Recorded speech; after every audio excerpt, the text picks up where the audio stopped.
मेरा नाम पूनम है। मैं एक मिडिल क्लास फैमिली से बिलोंग करती हूँ। मैं जब 7 साल की थी तब मुझे मेरे पिताजी इस दुनिया से छोड़कर चले गए थे और अभी 2 साल पहले ही मेरी माँ की भी मौत हो गई थी। मेरी उम्र 20 साल है, जबकि मेरी बहन की उम्र 25 साल है। मेरी बड़ी दीदी, जिनका नाम गीता है, हम दोनों बहनें अपने घर में अकेले ही रहते थे। मेरी दीदी जॉब करती थी और उन्होंने अपने ऑफिस में काम करने वाले एक लड़के को पसंद कर लिया था और वो उसी के साथ शादी करना चाहती थी। अब हम दोनों बहनों के अलावा हमारा तो कोई था ही नहीं। हमारा सहारा कोई भाई भी नहीं था। हम दोनों बहनें ही एक दूसरे का सहारा थे।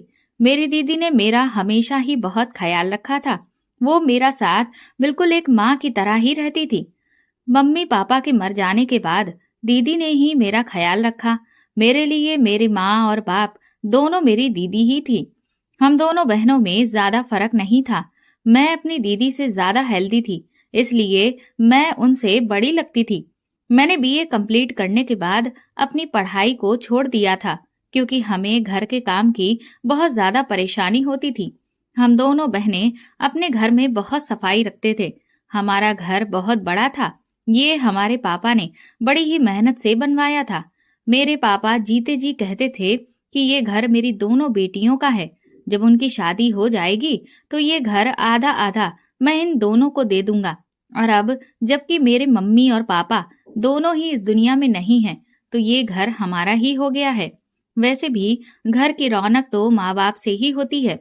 दीदी तो सुबह ऑफिस के लिए निकलती तो रात को 8 बजे ही घर में घुसती थी।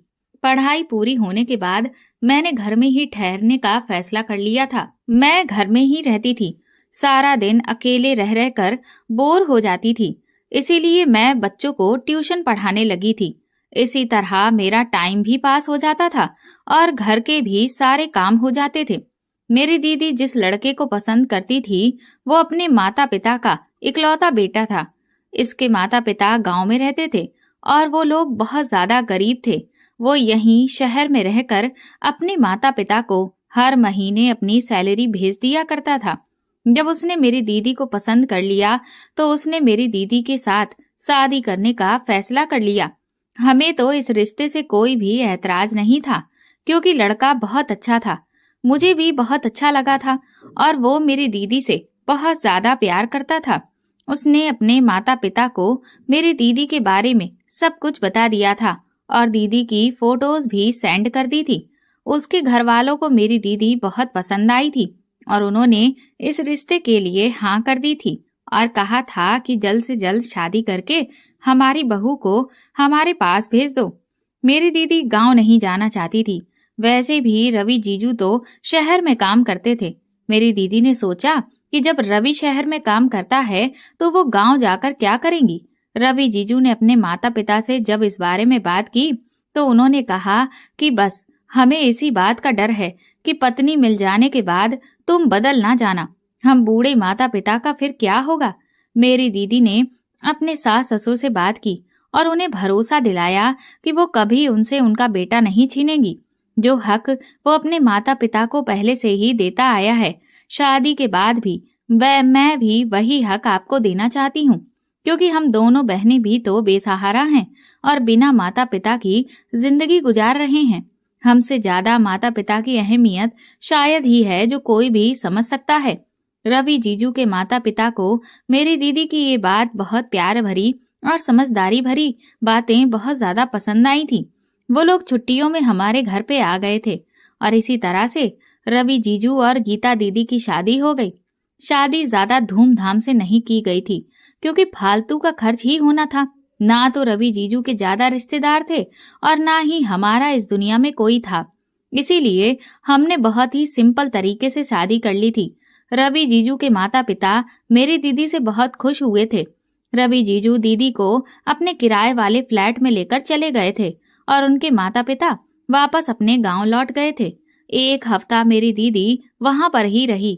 उनको हमेशा मेरी फिक्र लगी रहती थी और पूरा 1 हफ्ता मैंने अपनी दीदी के बगैर इस घर में बड़ी मुश्किल से गुजारा था, क्योंकि हमारा घर बहुत बड़ा था। हमारे घर में लगभग 5 कमरे थे और सारे ही कमरों के अंदर वॉशरूम और बाथरूम अटैच था। 2 मंजिल का घर था। मुझे इतने बड़े घर में दीदी के जाने के बाद बहुत डर लग रहा था। 3-4 दिन तो मेरी फ्रेंड्स मेरे साथ रहकर चली गई थी, लेकिन भला वो भी मेरे साथ मेरे घर में कब तक रह सकती थी। उसके बाद वो अपने घर के लिए चली गई। दीदी मुझसे बहुत प्यार करती थी। उन्हें मेरी बहुत फिक्र लगी रहती थी कि मैं किस तरह से अकेले घर में रह रही होंगी।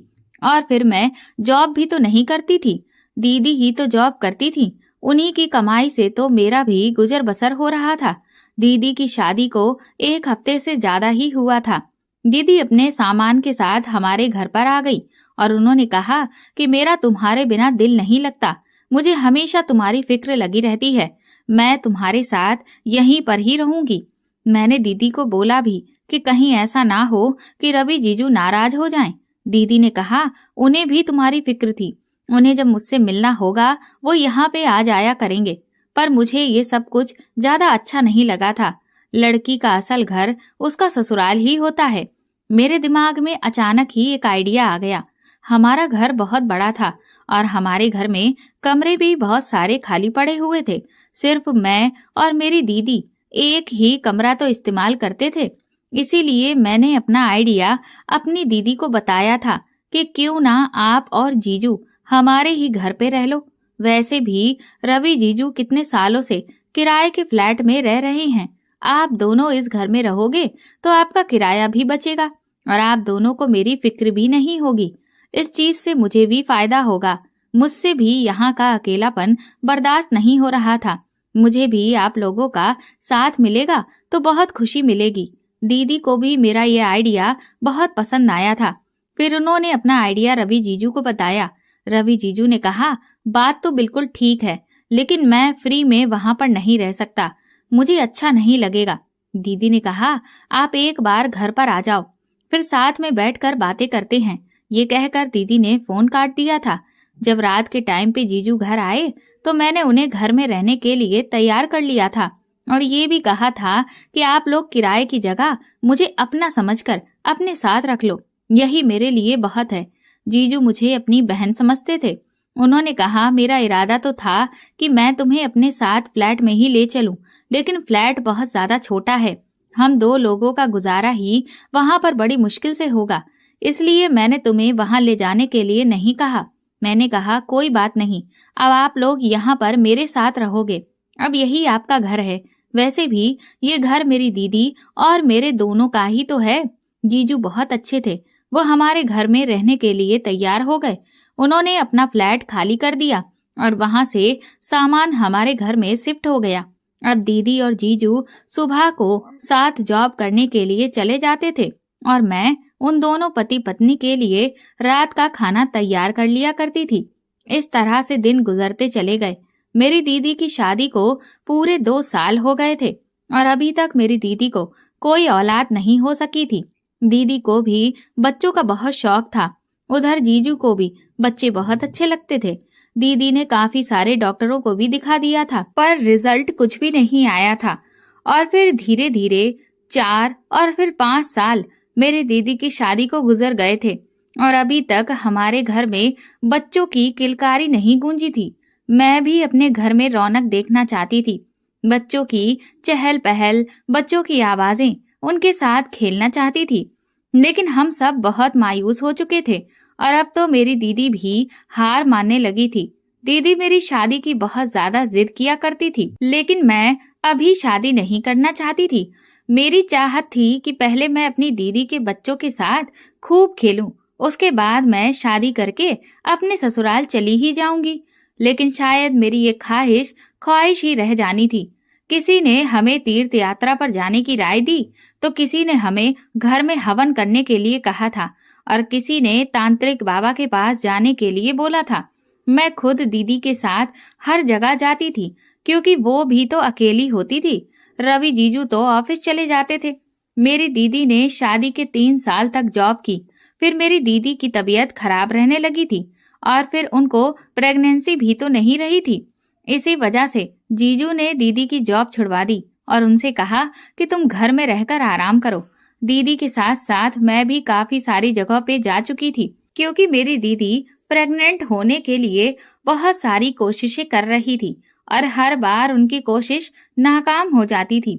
हम लोगों ने घर पे भी काफी सारे हवन करवा लिए थे और शहर के हर डॉक्टर को दिखा दिया था, पर क्या परेशानी थी कोई भी ये नहीं बताता था। बस हर कोई मेरी दीदी को दवाई दे दिया करता था। दीदी दवाई खाते खाते परेशान हो गई थी और हर बार बड़ी उम्मीद के साथ वो दवाई खाती, लेकिन कुछ भी नहीं होता था। दीदी ने मन्नत मांगी हुई थी कि उनके पास बच्चा आ जाएगा तो वो मंदिर जाकर बहुत सारे गरीबों को खाना बांटेंगी, लेकिन इससे भी कोई नतीजा नहीं निकला। और इसी तरह से काफी दिन, काफी साल गुजरने के बाद दीदी हिम्मत हारती जा रही थी, पर मैं हर बार उनको हिम्मत देती थी और उनको यकीन दिलाती थी कि भगवान एक दिन आपकी प्रार्थना जरूर सुनेंगे। हम लोग हर काम से मायूस हो गए थे और थक हार कर अब घर पर ही बैठ गए थे और भगवान का फैसला आने का इंतजार कर रहे थे। फिर एक दिन हमारे यहाँ जीजू की दूर के एक रिश्तेदार मेरी दीदी से मिलने के लिए आए। उन लोगों ने हमारे घर पे रात का खाना भी खाया था। वो दोनों पति पत्नी थे और जीजू की पत्नी को काफी टाइम से देखने की ख्वाहिश कर रहे थे, क्योंकि इन दोनों की शादी बहुत ही सिंपल तरीके से हुई थी, इसीलिए कोई भी मेहमान शादी में नहीं आ पाया था। अब ये लोग शहर ही आए हुए थे, तो इसीलिए दीदी से मिलने के लिए हमारे घर पे भी आ गए थे। उन्होंने मेरी दीदी को बताया कि तुम्हारे शहर में एक तांत्रिक बाबा रहते हैं, तुम एक बार अपने आप को उन्हें दिखा दो। दीदी ने बताया था कि हम काफी सारे तांत्रिक बाबाओं के पास जा चुके हैं, हर बार हमारी कोशिशें नाकाम ही साबित हुई हैं। उन्होंने कहा कि एक बार और ट्राई करके देख लो। दीदी ने उनका कहना मान लिया और कुछ दिनों के बाद ही दीदी इस तांत्रिक बाबा के पास भी चली गई। दीदी मुझे भी उस बाबा के पास अपने साथ लेकर गई थी। उन्होंने दीदी को जड़ी बूटियां बनाकर दी थी, जो पति पत्नी को ही खाने की एडवाइस दी गई थी। दीदी वो जड़ी बूटियां भी पाबंदी से खाती रही और जीजू को भी खिलाती रही, लेकिन इसके बावजूद भी कोई फायदा हासिल नहीं हुआ। फिर एक दिन हमारे पड़ोस में ही एक आंटी रहती थी। उनका बेटा मेरे पास ट्यूशन पढ़ता था। कभी कभी वो अपने बेटे को लेने के लिए हमारे घर पर आ जाती थी और 1 से 2 घंटा बातचीत करने के बाद ही हमारे घर से वापस जाती थी। वो उस दिन भी अपने बेटे को लेने के लिए ही आई थी। उन्होंने जब दीदी का उतरा हुआ चेहरा देखा तो उनसे वजह पूछी कि गीता को क्या हुआ। फिर दीदी ने उनके पास बैठ गई और उन्हें बता दिया कि अब की बार भी उनको कोई फायदा नहीं हुआ, और साथ ही ये भी बता दिया कि वो हर तरीका आजमा चुकी हैं और अब तो वो हिम्मत हार चुकी हैं। लेकिन फिर आंटी ने दीदी को किसी ज्योतिष के बारे में बताया। उन्होंने कहा कि एक बार उसके पास जाओगी तो तुम्हें जरूर फायदा होगा। वो ज्योतिष भी है और एक वैद्य भी है।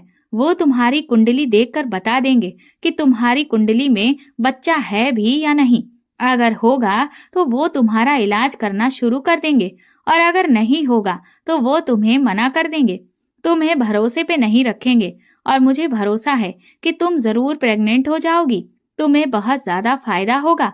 इन आंटी की बात सुनकर दीदी के दिल पे फिर से उम्मीद की एक किरण जाग उठी थी।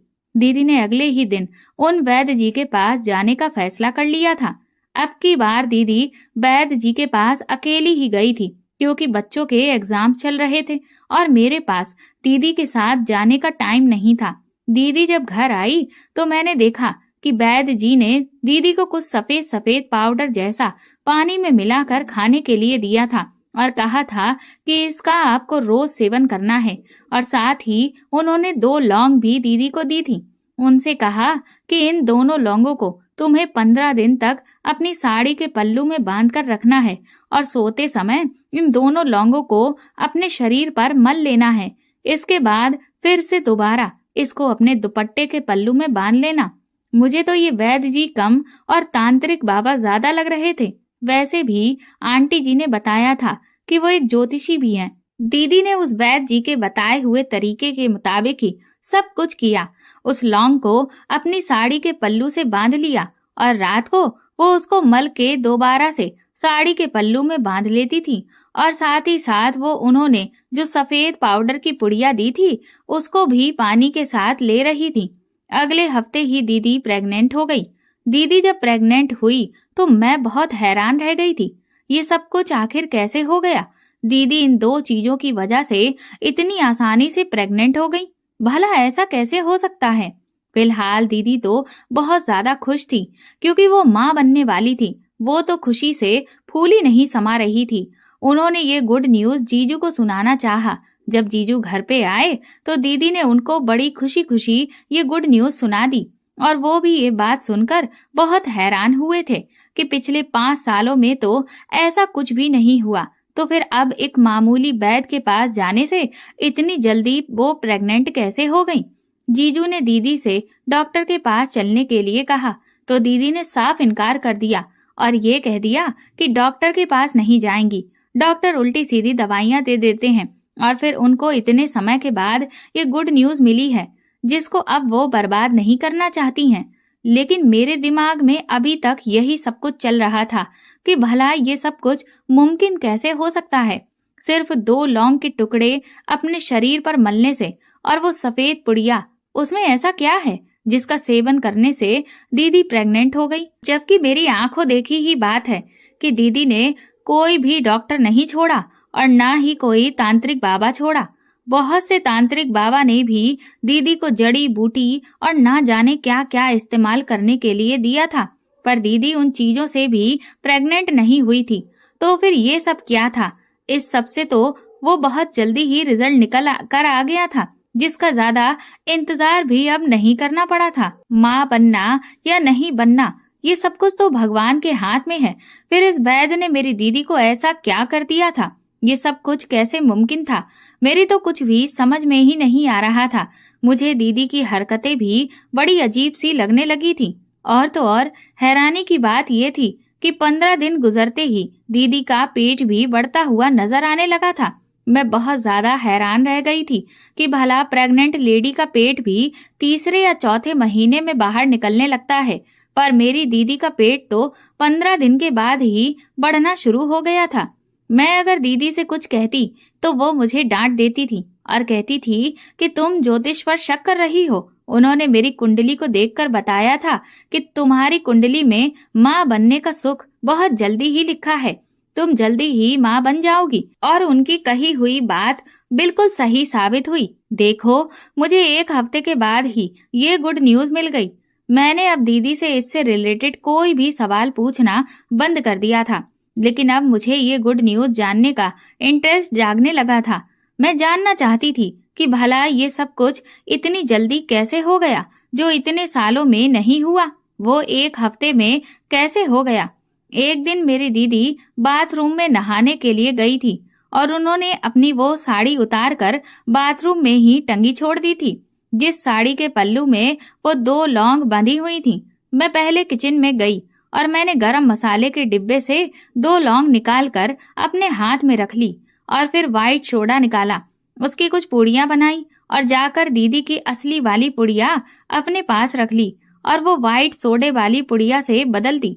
उसके बाद मैंने जल्दी से बाथरूम में जाकर दीदी की साड़ी के पल्लू में किचन से लाई हुई लौंग उनके पल्लू में बांध दी और जो लौंग उनके पल्लू में पहले से ही बंधी हुई थी वो अपने पास रख ली। मैंने वो पुड़िया पानी के साथ ली और उसके बाद वो लौंग भी अपने दुपट्टे के पल्लू में बांध ली। मैं भी देखना चाहती थी कि आखिर इतनी जल्दी ये असर कैसे होता था। मुझे पता था कि मेरे ऊपर तो कोई असर हो ही नहीं सकता क्योंकि मैं तो शादीशुदा भी नहीं थी। ये सब कुछ किए हुए मुझे लगभग 4-5 दिन हो गए थे और मुझे कुछ भी नहीं हुआ था। मैं बहुत ज्यादा बेफिक्र हो गई थी और समझ गई थी कि ये ज्योतिष मेरी दीदी को बेवकूफ बना रहा है। मैं यही सब कुछ सोच रही थी। रात का टाइम था और फिर मैं सो गई। जब सुबह मेरी आंख खुली तो ये देखकर मेरे पैरों तले से जमीन निकल गई थी कि मेरा पेट दीदी की तरह बड़ा हुआ था। इसका मतलब मैं भी प्रेग्नेंट हो गई थी।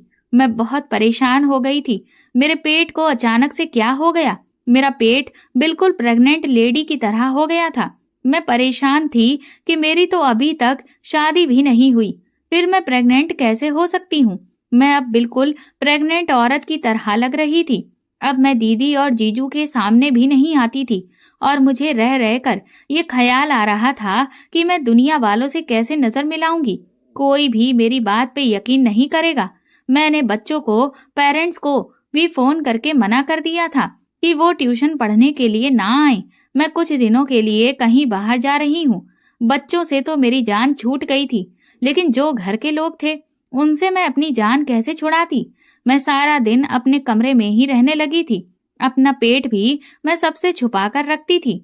जैसे जैसे दिन बीत रहे थे, मेरा पेट भी बाहर निकलता चला जा रहा था, और इसी तरह का पेट दीदी का भी हो रहा था। उनका पेट बढ़ना तो प्रेगनेंसी की निशानी थी, पर भला मेरे साथ ये सब कुछ क्या हो रहा था? मुझे कोई देख न ले, इसीलिए मैं कमरे से बाहर भी नहीं निकलती थी। दीदी जब मुझे किसी काम के लिए आवाज लगाती तो मैं कोई न कोई बहाना बनाकर बाहर ना आने पे उनसे इनकार कर दिया करती थी।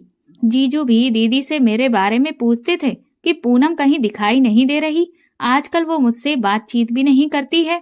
दीदी ये कह देती थी कि शायद उसकी तबीयत ठीक नहीं है, कमरे से वो ज्यादा बाहर ही नहीं निकलती। काफी दिन तक तो मैंने ये सब कुछ संभाल लिया था, लेकिन एक दिन दीदी मेरे कमरे में आ गई और मुझे देखकर बहुत हैरान रह गई थी।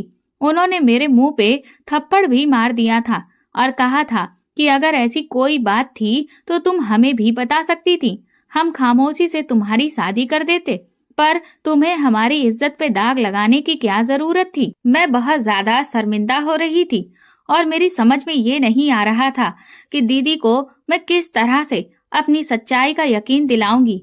दीदी मुझसे पूछ रही थी कि बताओ ये सब कुछ किसने किया और वो कौन है।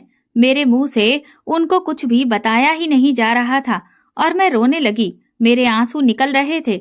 दीदी के बहुत ज्यादा जिद करने पे मैंने उनको बताया कि आपको जो पुड़िया वाली दवाई वैद्य जी ने दी थी और जो लौंग आपके पल्लू में बांधने के लिए दी थी, वो लौंग मैंने आपके पल्लू से चोरी करके अपने पल्लू में बांध ली थी, और आपकी पुड़िया वाली दवाई को भी मैंने बदल कर अपनी वाली पुड़िया की दवाई को खा लिया था। मैं ये जानना चाहती थी कि आप अचानक इतनी जल्दी प्रेग्नेंट कैसे हो गई थी। बस इसी सब की वजह से मेरा पेट बाहर निकल आया। दीदी, मैं आपसे हाथ जोड़कर रिक्वेस्ट करती हूँ कि अपनी बहन पर भरोसा रखो।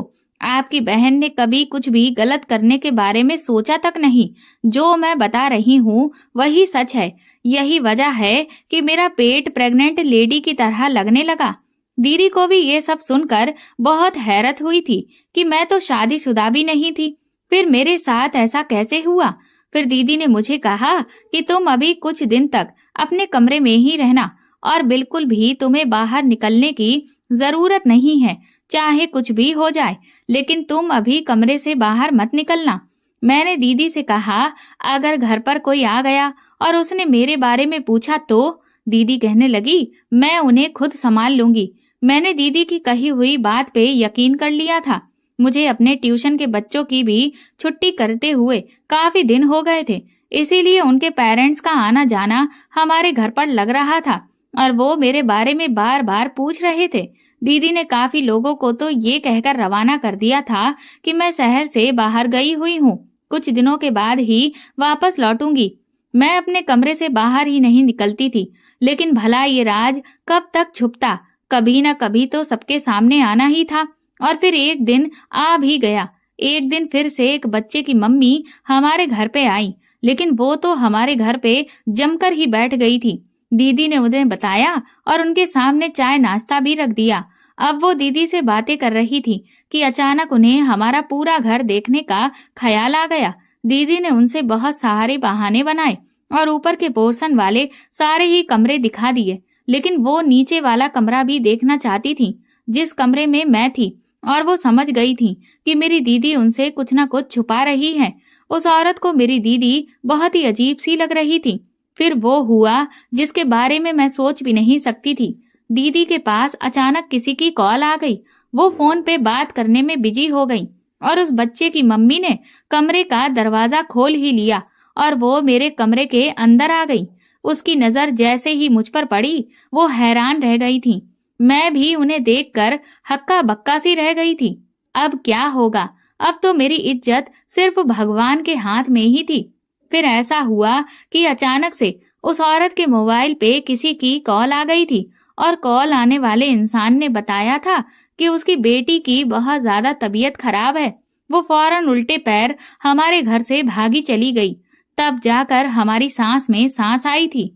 अब दीदी ने कहा कि इसका जल्द से जल्द कोई सॉल्यूशन निकालना ही होगा, वरना हम कभी किसी को मुंह दिखाने के काबिल नहीं रहेंगे।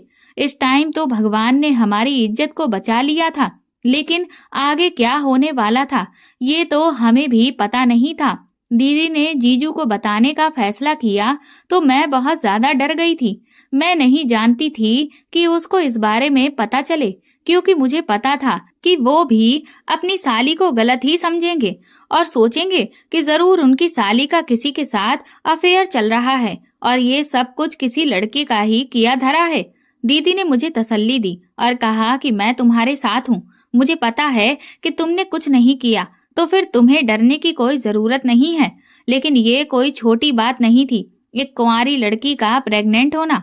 दीदी ने कहा कि रवि को तो बताना ही पड़ेगा, आखिर उनके अलावा हमारा कोई है भी तो नहीं। उन्हें बिना बताए इस चीज का सॉल्यूशन कैसे निकालेंगे। और फिर दीदी ने इस बारे में रवि जीजू को बता दिया था।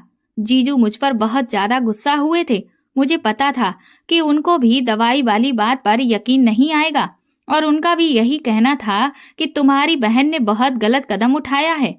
मैं बहुत शर्मिंदा थी कि अनजाने में मैंने इतनी बड़ी गलती कैसे कर दी। दीदी ने जीजू को बहुत समझाने की कोशिश की कि जिस पर उन्होंने कहा कि तुम मुझे अपनी बहन की साइड लेकर बेवकूफ बनाने की कोशिश कर रही हो, और उन्होंने दीदी की किसी भी बात पे यकीन नहीं किया। जीजू हम दोनों बहनों से बहुत ज्यादा नाराज हो गए। अब दीदी जीजू से कहने लगे कि डॉक्टर के पास चलते हैं, जरूर हमें इस प्रॉब्लम का कोई ना कोई सॉल्यूशन उनके पास मिल ही जाएगा।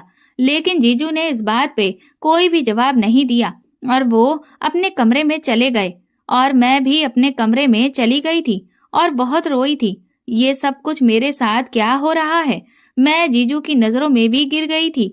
मैंने जीजू को तो अपना भाई मान लिया था और उनको मेरी बात पे यकीन करना चाहिए था, बल्कि इस परेशानी से के वक्त में उनको तो मेरा साथ भी देना चाहिए था।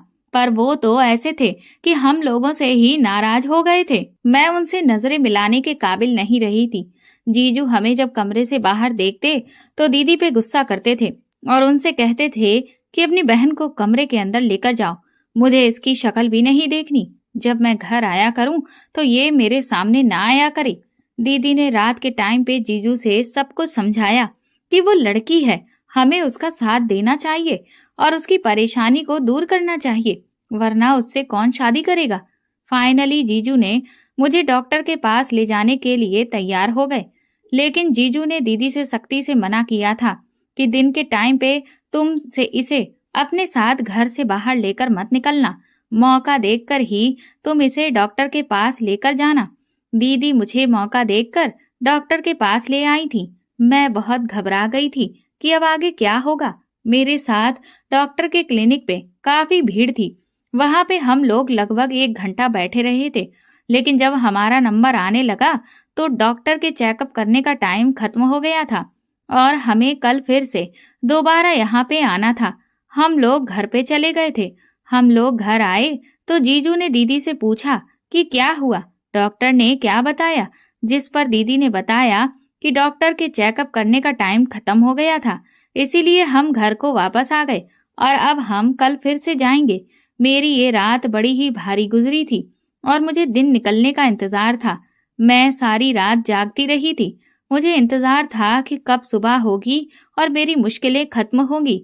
फिलहाल सुबह हो गई थी और मैं लगभग 10 बजे के टाइम पे दीदी के साथ डॉक्टर के क्लिनिक पे चली गई थी। हम लोग चेकअप करवाने के लिए घर से निकल गए थे। दीदी ने अपना चेकअप नहीं करवाया था। मेरा नंबर आ गया था और मेरी हालत बहुत बुरी हो रही थी और मुझे पसीने भी छूट रहे थे। डॉक्टर मुझे अपने साथ चेकअप के लिए ले गई थी। मेरा चेकअप हो गया था। मुझे तो बाहर भेज दिया गया था, लेकिन डॉक्टर काफी देर के बाद बाहर आई थी और कुछ परेशान सी लग रही थी। दीदी के पूछने पे डॉक्टर ने कोई जवाब नहीं दिया था और कहा था कि मैं कुछ टेस्ट लिखकर दे रही हूँ, वो टेस्ट करवाने के बाद आप मेरे पास आना। टेस्ट का पर्चा लेकर मैं और दीदी लैब चले गए थे और हमने टेस्ट करवा लिए थे। टेस्ट की रिपोर्ट हमें अगले दिन मिलने वाली थी और अगले दिन का हमें बेसब्री से इंतजार था। हमें अगले दिन लैब से रिपोर्ट मिलनी थी। जैसे तैसे अगला दिन भी निकल चुका था। हम दोनों